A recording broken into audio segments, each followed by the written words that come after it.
There's no feeling more intense than starting over. If you deleted your homework the day before it was due, as I have, or if you left your wallet at home and you have to go back after spending an hour in the commute. If you won some money at the casino and then put all your winnings on red but it came up black.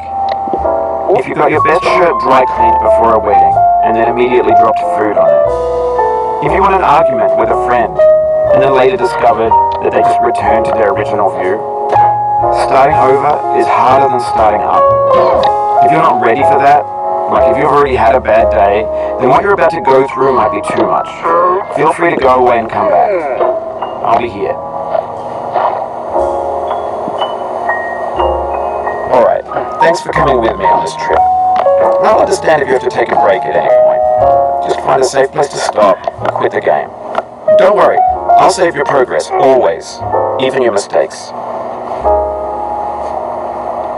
This game is a homage to a free game that came out in 2002, titled Sexy Hiking. The author of that game was Jazuro, a mysterious Czech designer who was known at the time as the father of B games. And B games are rough assemblages of found objects. Designers slap them together very quickly and freely, and they're often too rough and unfriendly to gain much of a following. They're built more for the joy of building them than as polished products. In a certain way, Sexy Hiking is the perfect embodiment of a B game. It's built almost entirely out of found and recycled parts, and it's one of the most unusual and unfriendly games of its time. In it, your task is simply to drag yourself up a mountain with a hammer. That act of climbing, in the digital world or in real life, has certain essential properties that give the game its flavor. No amount of forward progress is guaranteed. Some cliffs are too sheer or too slippery, and the player is constantly, unremittingly in danger of falling and losing everything. Anyway, when you start Sexy Hiking, you're standing next to this dead tree that blocks the way to the entire rest of the game. It might take you an hour to get over that tree. A lot of people never got past it. You prod and you poke at it, exploring the limits of your reach and your strength, trying to find a way up and over. And there's a sense of truth in that lack of compromise. Most obstacles in video game worlds are fake. You can be completely confident in your ability to get through them once you have the correct method or the correct equipment or just by spending enough time. In that sense, every pixelated obstacle in Sexy Hiking is real.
The obstacles in Sexy Hiking are unyielding, and that makes the game uniquely frustrating. But I'm not sure Jazuro intended to make a frustrating game. The frustration is just essential to the act of climbing, and it's authentic to the process of building a game about climbing. A funny thing happened to me as I was building this mountain. I'd have an idea for a new obstacle, and I'd build it, test it, and it would usually turn out to be unreasonably hard. But I couldn't bring myself to make it easier. It already felt like my inability to get past the new obstacle was my fault as a player rather than as a builder. Imaginary mountains build themselves from our efforts to climb them, and it's our repeated attempts to reach the summit that turns those mountains into something real. When you're building a video game world, you're building with ideas, and that can be like working with quickset cement. You mold your ideas into a certain shape that can be played with, and in the process of playing with them, they begin to harden and set until they're immutable, like rock. And at that point, you can't change the world, not without breaking it into pieces and starting fresh with new ideas.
For years now, people have been predicting that games would soon be made out of prefabricated objects, bought in a store and assembled into a world.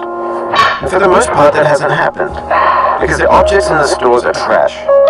I don't mean they look bad or that they're badly made, although a lot of them are. I mean they're trash in the way that food becomes trash as soon as you put it in the sink. Things are made to be consumed and used in a certain context, and once the moment is gone, they transform into garbage.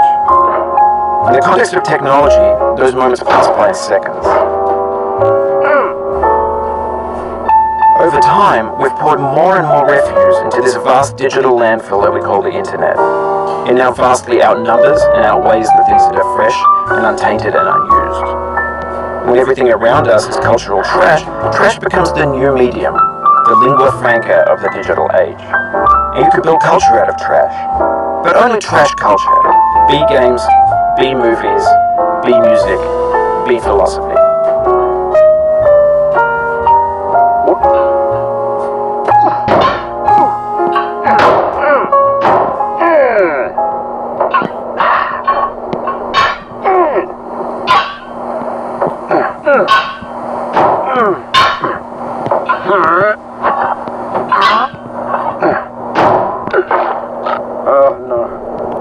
You just lost a lot of progress. That's a deep frustration, a real punch in the gut.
Maybe this is what digital culture is.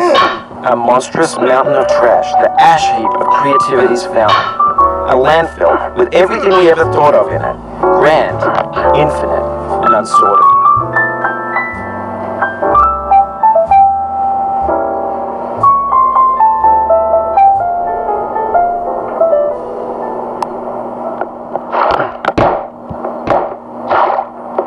There's 3D models of breakfast, Gen X's fanfic novels, scan magazines, green screen Shia LaBeouf, banned stuff scenes on LiveLeak. Facebook's got lifelike bots with unbranded adverts and candid shots of Kanye and Taylor Swift mashups, car crash epic failed GIFs, Russian dashcam vids, discussions of McRibs, discarded, forgotten, unrecycled, muddled, rotten, untitled. Everything's fresh for about 6 seconds, until some newer thing beckons, and we hit refresh. And there's years of persevering, disappearing into the pile, out of style, out of sight.